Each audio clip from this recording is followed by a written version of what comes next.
When a survivor reaches out to you and shares a story of maltreatment, you are right to focus on their needs in that moment. However, you do not have to ignore your own needs. Here's what you can do after you are told an abuse story. Number 1, acknowledge your feelings and thoughts to yourself. Name them individually and specifically. Do not shame yourself, even if your reactions seem wrong. Owning those reactions is a first step. Accept them as your work and not the work of the storyteller. Sample sentence structures. When she said she was hurt in that location, I felt afraid I might be hurt in that location one day too. When he told me that he was attacked, I thought about how he might be lying. When they got angry and cried, I did not know how to comfort them. Number 2, consider consulting a third party. You do not need to react alone. It may help to process those feelings and reactions with a third party. Names, locations, and other identifying details should not be shared without the consent of the original storyteller. But you are allowed to separate your ownership of your feelings about a story from the rights to privacy of the storyteller. If you need to talk to someone, do so.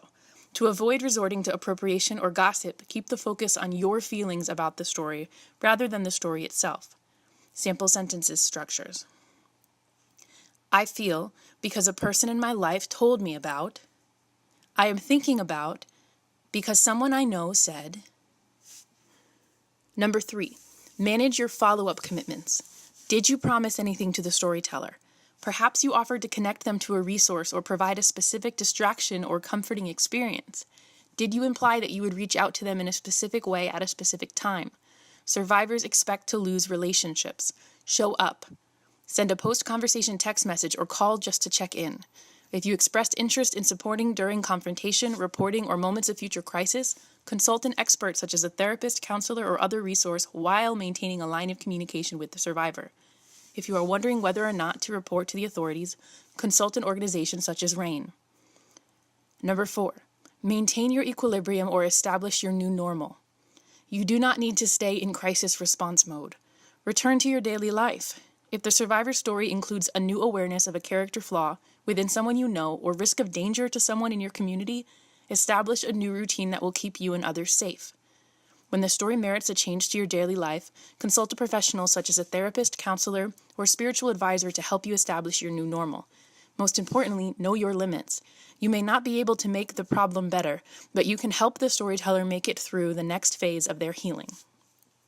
Bonus concept. During your direct contact with the storyteller, you can express your intention to pursue each of these steps and establish multiple levels of consent and ownership of information. For example, saying, I believe you and want to honor your ownership of your story, but I will also have my own reactions to this to deal with. Do you mind if I talk about my reactions? It will help me. Learn more about taking care of yourself while helping others by purchasing the song I Can't Make It Better from Anna Westbrook's Isabel and the Runaway Train.